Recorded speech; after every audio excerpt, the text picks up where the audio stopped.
आज के हमार संदेश बा अतार्किक आनंदित होखल। हमनी एक ऐसन दुनिया में जी रहल बानी जा जवन पाप के कारण टूट चुकल बा। जब पहलका मनुष्य आदम पाप कैलस त भ्रष्टता आ मौत के श्राप पूरा मानव जाति आ धरती में घुस गयल आ हमनी रोजे ओकर असर के साथ जीवन बितावत बानी। एह कारण से ई टूटल दुनिया में ऐसन कौनो जीवन नइखे जवन समस्या आ पीड़ा से खाली होखे। रोमियो अध्याय 5 आयत 12, यूहन्ना अध्याय 16 आयत 33 आदि। आज यदि कुछ परीक्षा आ कठिनाई जल्दी आ सुखद तरीका से खत्म हो जाली तो बहुत ऐसनो होखेली जवन ऐसन नइखे होत। हमनी के कुछ पिछला शिक्षा में हमनी ई बात पर विचार करत रही कि परमेश्वरी दुनिया के सगरी दुख आ पीड़ा काहे ना रोक देत जब हमनी जीवन के कठिनाई के बीच परमेश्वर के मदद के बारे में बात करत बानी।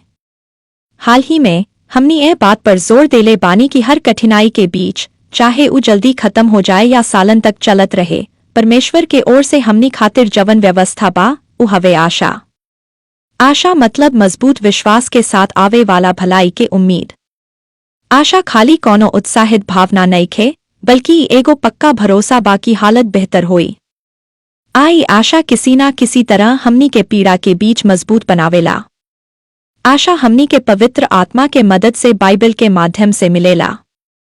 बाइबल हमनी के देखावेला कि परमेश्वर दुनिया में कैसे काम करेले आ हमनी के सच्चा लोगन के उदाहरण देला जवन ओकरा से मदद पवले। रोमियो अध्याय 15 आयत 4।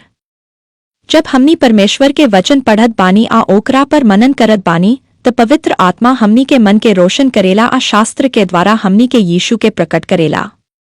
यीशु परमेश्वर के खुद के आ हमनी खातिर ओकर योजना के सबसे पूरा प्रकाश हउवे। बाइबल हमनी के ई भरोसा देला कि ऐसन कुछो नइखे जवन हमनी के खिलाफ आवे आ परमेश्वर से बड़ा होखे। ऐसे एगो मसीही खातिर कौनो भी हालत निराशाजनक नइखे काहे कि हमनी आशा के परमेश्वर के सेवा करत बानी। रोमियो अध्याय 15 आयत 13। आशा के स्रोत परमेश्वर तोहरा के ओकरा पर विश्वास करे के कारण पूरा आनंद आ शांति से भर दे ताकि तू पवित्र आत्मा के सामर्थ्य से आशा में बढ़त जा आ तू पवित्र आत्मा के सामर्थ्य से आशा से भरपूर हो जा। प्रेरित पौलुस मसीहियन के सिखवले कि उ सदा आशा में आनंदित रहे। रोमियो अध्याय 12 आयत 12, फिलिपियों अध्याय 4 आयत 4। हमनी ही समझे के शुरू कईनी कि यह बात के का मतलब बा आई जीवन के कठिनाई के बीच हमनी के कैसे मदद करेला। पिछला हफ्ता हमनी एह पर बात शुरू कईनी। आया शिक्षा में हमनी लगे अभी और बहुत कुछ कहे के बा। बाइबल ही प्रकट करेला कि सर्वशक्तिमान परमेश्वर सब कुछ के सृष्टिकर्ता आ पालनहार हउवे। सब चीज ओकरा द्वारा आ ओकरा खातिर बनावल गयल बा आ ओकरा में सब कुछ टिकल बा। कुलुस्सियों अध्याय 1 आयत 16 और 17। वो अपना सामर्थ्य के वचन से पूरा ब्रह्मांड के संभाल के रखेले। इब्रानियों अध्याय 1 आयत 3। बाइबल हमनी के ई भरोसा देके आशा देला कि सृष्टिकर्ता परमेश्वर अपना सृष्टि के चिंता करेले आ ओकर जरूरत पूरा करेले। भजन संहिता अध्याय 136 आयत 25, भजन संहिता अध्याय 145 आयत 15 और 16, मत्ती अध्याय 6 आयत 26, प्रेरितों के काम अध्याय 4 आयत 17 आदि। परमेश्वर अल्पकालिक आ दीर्घकालिक दोनों तरह के व्यवस्था करेले। उ खाली आज खातिर ही ना बल्कि अपना सृष्टि के भविष्य खातिर भी प्रबंध करेले। ओकर अल्पकालिक व्यवस्था पर हमनी के भरोसा ओकर दीर्घकालिक योजना मतलब ओकर महान योजना के जानला से आवेला। परमेश्वर के सबसे बड़ा उद्देश्य आ योजना ई बा कि उ पूरा भौतिक सृष्टि मनुष्य जानवर आई धरती के ओ बंधन से छुड़ावे जवन एह दुनिया में फैलेल बुराई पीड़ा आ मौत के कारण बा। रोमियो अध्याय 8 आयत 21। पूरा सृष्टि ओ दिन के इंतजार करत बा जब उ परमेश्वर के संतानन के साथ मौत आ नाश से महिमा में आजादी में शामिल हुई।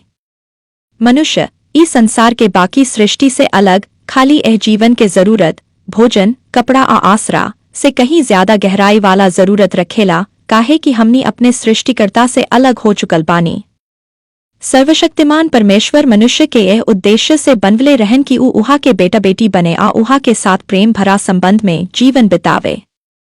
लेकिन पाप हमनी के परमेश्वर के परिवार के लायक ना छोड़े आ परमेश्वर के मदद बिना हम खुद से ई हालत के बदल ना सकीले। अगर यह जरूरत के समाधान ना होई तो फेरी बात से कौनो फर्क ना पड़ी कि यह जीवन में हमनी कतना सफल धनवान स्वस्थ या खुश बानी काहे कि हमनी अपना बनावल जाए के असली उद्देश्य से भटक गयल बानी एक ऐसन अनंत संबंध जवन एह जीवन में आवे वाला जीवन में परमेश्वर के साथ होखे के चाही।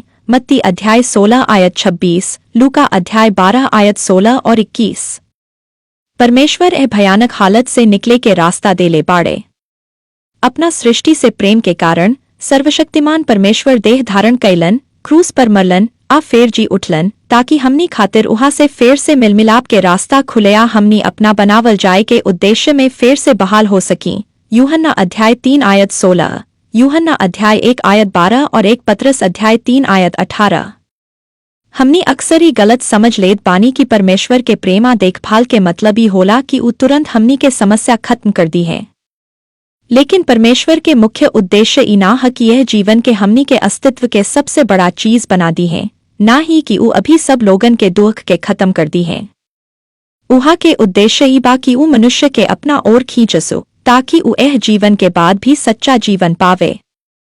तबो बाइबल हमनी के एह जीवन में आशा देला, ई बता के कि परमेश्वर सर्वभौमिक हउवे।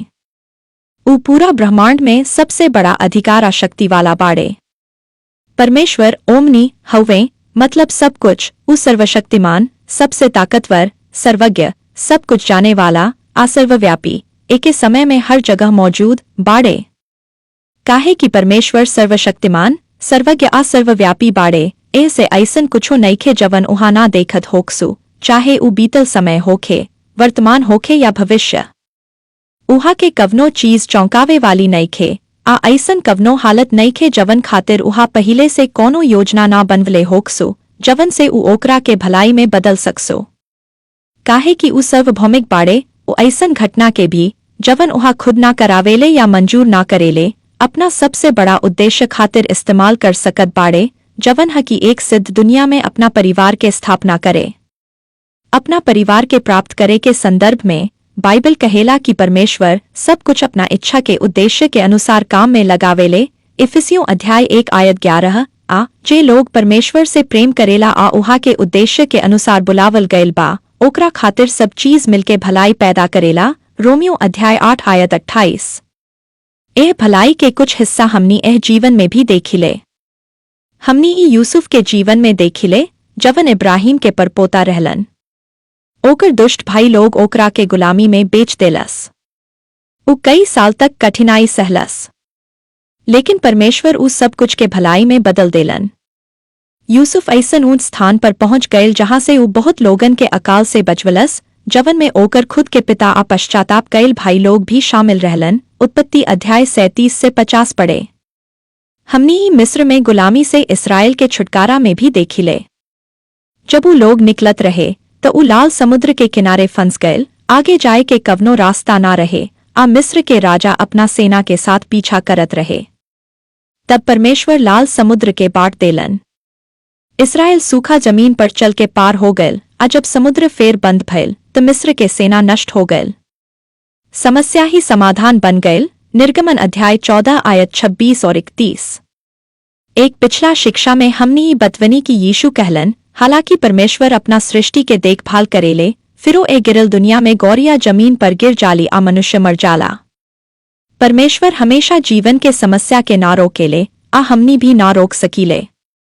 लेकिन जीवन के कठिनाई कभू परमेश्वर के अंतिम योजना के ना रोक सके, जवन बा हमनी खातिर उहा के साथ अनंत जीवन, एगो ऐसन दुनिया में जवन शोक, नुकसान आ पीड़ा से मुक्त होई, नया आ पुनर्स्थापित धरती। मत्ती अध्याय 10 आयत 21 और 31, प्रकाशित वाक्य अध्याय 21 से 22। तोहरा लगे ई अनंत दृष्टिकोण जरूर होखे के चाही, काहे कि ना तो तू एह जीवन में कठिनाई से बच सकेल, आ ना ही बिना एह दृष्टिकोण के तोहरा लगे ओ कठिनाई के बीच टिके खातिर जरूरी आशा रही। प्रेरित पौलुस लिखलन, अगर हम खाली एह जीवन खातिर मसीह में आशा रखत बानी तो हम सब मनुष्य में सबसे अधिक दयनीय बानी। 1 कुरिन्थियों अध्याय 15 आयत 19। परमेश्वर हमेशा लोगन के कठिनाई से बाहर ना निकाले लें, बल्कि उ लोगन के कठिनाई के बीच संभाले लें, आ उहे आशा दे लें कि आखिर में सब कुछ ठीक हो जाए। अगर यह जीवन में ना तो आवे वाला जीवन में जरूर। प्रेरित पतरस ओ मसीहियन के लिखलन जवन मसीह पर विश्वास करे के कारण बढ़त दबाव आ कठिनाई झेलत रहन, आ ओ संघर्ष आ दुख के अलावा जवन हमनी सभे ए टूटल दुनिया में झेलत बानी। पतरस अपना सुन्निहारन के हिम्मत देवे खातिर उहा के याद दिलवले की यीशु जे उनकरा खातिर कैलन ओकर कारण उनका लगे अनंत आशा बा।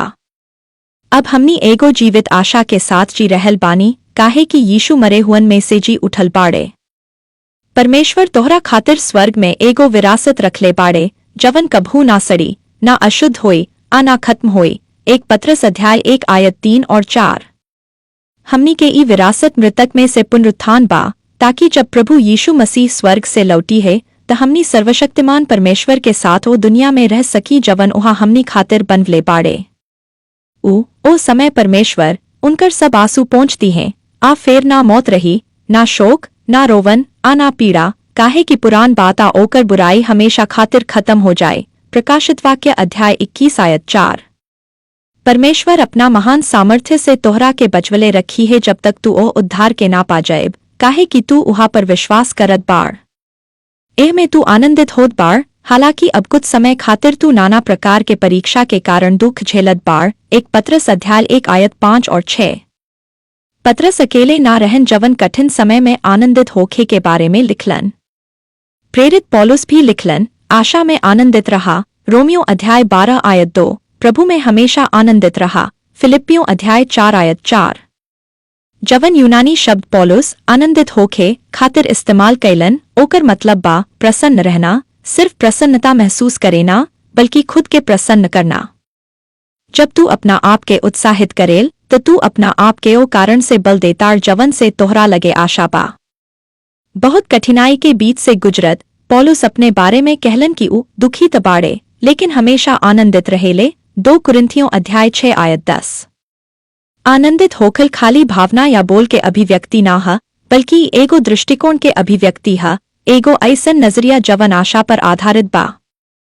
काहे कि तू जानतार कि ऐसन कुछो ना बा जवन तोहरा खिलाफ आके परमेश्वर से बड़ा हो सके। ऐसे तोहरा लगे ई आशा बा कि आखिर में सब कुछ ठीक हो जाए। बाइबल मसीही लोग के लगातार आनंदित रहे के सिखावेला। हमनी आनंदित होखनी काहे कि ई सही बात बा, यहाँ तक कि जब ई समझ में ना आवे आ जब ई अनुचित भी लगे। प्रेरित याकूब भी इहे बात लिखले, हे हमार भाइयों, जब रवा नाना प्रकार के परीक्षा में पड़ जाएं तो ओकरा के पूरा आनंद के बात समझी। याकूब अध्याय 1 आयत 2। याकूब भी ओही तरह के शब्द इस्तेमाल कैलन जैसन पौलुस आनंदित होखे खातिर कैलन। मतलब जब रवा कठिनाई के सामना करी तो ओकरा के आनंदित होखे के मौका समझी, अपना आप के हिम्मत देवे के, खुश रहे के, आओ कारण के याद करे के जवन से रवा के आशा मिलेला। जैसन रवा हालत के देखतानी, रवा के नजरिया, रवा के मन के हालत आ जवन सच्चाई रवा जानतानी, ओकर कारण रवा अपना आप के ही कह के हिम्मत दे सकतानी कि रवा जे हालत के सामना करतानी ऊ परमेश्वर से बड़ा नइखे, आ ऊ रवा के ओह में से पार करे है जब तक कि ऊ रवा के ओह से बाहर ना निकालती है। रवा लगे आशा बा, चाहे हालत कैसनो काहे ना दिखाई दे।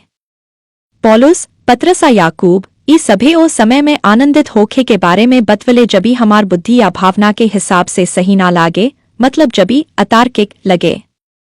अब आई पुरान नियम से ऐसन अतार्किक आनंद के एगो उदाहरण देखी। यिर्मयाह एगो नबी रहलन जिनका के परमेश्वर यहूदा के राज्य में भेजले रहन, जवन इसराइल के दक्षिण हिस्सा में रहल। यहूदा राष्ट्र परमेश्वर के छोड़ के मूर्ति के पूजा करे लागल रहे, आ उ बाबुल के साम्राज्य से नष्ट होखे वाला रहे। यिर्मयाह आखिरी सालन में भविष्यवाणी कैलन जब विनाश नजदीक रहे। परमेश्वर के संदेश जवन उहा यिर्मयाह के द्वारा अपना लोगन के देलन ई रहे, परमेश्वर के ओर लौट आओ, बाबुल के सामने आत्मसमर्पण कर द, आ अपना देश के बचाला। यिर्मयाह परमेश्वर के संदेश ईमानदारी से सुनवले, लेकिन लोगन ओकरा के स्वीकार ना कैलस। उल्टा अपना ही लोगन के द्वारा उतुच्छ समझल गैलन, सतावल गैलन, आ कुछ समय खातिर जेल में डाल दिहल गैलन। यहूदा पश्चाताप ना कैलस, आ कुछ साल के भीतर गरीब लोग के छोड़ के बाकी सब के बाबुल भेज दिहल गैल, जहां उ 70 साल तक कैद में रहले। फिर 586 ईसा पूर्व में बाबुलियन यहूदा के पूरी तरह नष्ट कर दिहलस। ऊ लोग राजधानी यरूशलेम के दीवार गिरा दिहलस, आ सुलेमान के बनावल महान मंदिर के जला के राख कर दिहलस। यिर्मयाह ही हमला में बच गैलन, लेकिन उहा के अपना ही लोग जवन मिस्र भाग गैल रहे, पकड़ के साथे ले गैल। उहा करीब 5 साल और भविष्यवाणी कैलना आखिरकार मिस्र में उहा के मृत्यु हो गयल। यिर्मयाह एगो धर्मी आदमी रहलन जे प्रभु के आज्ञा मानलना उहा के संदेश सुनवलन। फिरो उहा के ना खाली ठुकरावल गयल बल्कि उहा अपने आसपास के अधर्मी लोग के काम के नतीजा भी भुगतलन। उहा अपने लोगन के भयानक हालत देखलन, घेरा में फंसला के कारण अकाला बीमारी, आ परमेश्वर के शहरा मंदिर के नाश। ए गिरल दुनिया में जीवन ना आसान बा ना न्यायपूर्ण। यह बड़का दुखद घटना के बाद यिर्मयाह विलाप गीत के किताब लिखलन। विलाप के मतलब होला दुख में पुकारल, जोर से रो के शोक मनावल। यह छोट किताब में हमनी के यिर्मयाह के मन के हालत के गहराई से झलक मिलेला। विलाप गीत के किताब में नबी ओ आदमी के गहरा भावना के बतावत बाड़न जे एक भयानक त्रासदी देख ले रहे, अपना लोग के गुलामी आ हत्या, परमेश्वर के महान शहर आ मंदिर के नाश, आ बचल लोग के पूरा निराशा आ हताशा। अभी आयतन पर ध्यान दी। हम पुकार उठत बानी, हमार महिमा नष्ट हो गयल। जवन कुछ हम यहोवा से आशा कैनी ऊ सब खत्म हो गयल। हमार दुआ हमार बेघर होखे के सोच बहुत कड़ुआ बा। हम ओ भयानक समय के कभू ना भूली जब हम ए हानि पर रोवत बानी। विलाप गीत अध्याय 3 आयत 18 और 20। तबो हमें याद करके आशा रखे के हिम्मत जुटावत बानी, यहोवा के अटल प्रेम कभू खत्म ना होला। उहा के दया से हम पूरा तरह से नष्ट ना भईनी। उहा के विश्वासयोग्यता बहुत महान बा, उहा के करुणा हर सुबह नया हो जाला। विलाप गीत अध्याय 3 आयत 21 और 23। मूल भाषा इब्रानी में हम याद करके आशा रखे के हिम्मत जुटावत बानी के मतलब बा अपना मन में बात के फेर से ले आना, ओकरा के याद करना। यिर्मयाह डरावना हालात के बीचों में परमेश्वर के भलाई के याद करे के चुनलन। उहा अपना आप के हिम्मत दहलन, अपना मन के बल दहलन। लेकिन हम ए बात के अपना मन में ले आई, ए से हमार आशा बा। विलाप गीत अध्याय 3 आयत 23। भावार्थ, तब हम कुछ ऐसन याद करीले जवन हमके आशा से भर देला। हम अपना आप से कहत बानी, यहोवा ही हमार हिस्सा हउवें, एही से हम उहा में आशा रखब। यहोवा ओ लोग पर बहुत दयालु बाड़े जे उहा के बाट जोहत बा, उहा के खोजत बा। एही से अच्छा बा कि मनुष्य शांति से यहोवा के उद्धार के इंतजार करे। विलाप गीत अध्याय 3 आयत 24 और 26। इहे बा अतार्किक आनंद। उहा के हालत में आनंदित होखे के कवनो कारण ना रहे। फिरो जवन कुछ उहा देखता झेलत रहन, ओकर कारण उहा के भावना चाहे जैसन रहे। यिर्मयाह अपना आप के ओ कारण के याद दिला के हिम्मत दहलन जवन से उहा के आशा मिलत रहे। ई एगो अतार्किक प्रतिक्रिया रहे। फिरो उहा आनंदित होखे के चुनलन। अतार्किक आनंद यह बात के समझला से आवेला कि प्रभु के अल्पकालिक आ दीर्घकालिक व्यवस्था या उद्धार में का अंतर बा। अल्पकालिक मतलब यह जीवन में मिलल आशीषा परिणाम जवन आखिर में खत्म हो जाला।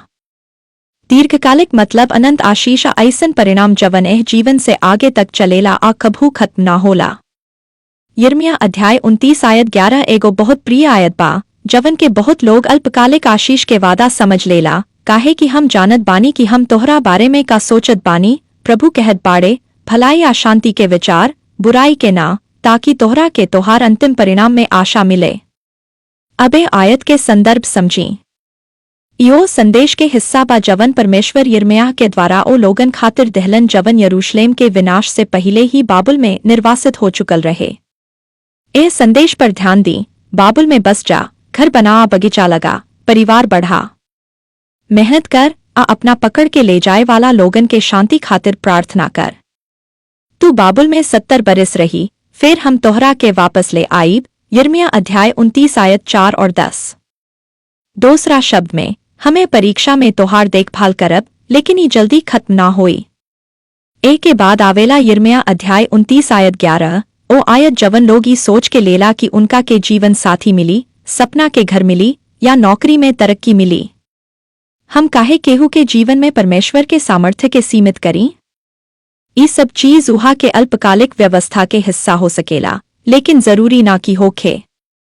ये आयत अल्पकालिक व्यवस्था के बारे में नइखे, ई ओकरा से कहीं बड़ा वादा करेला।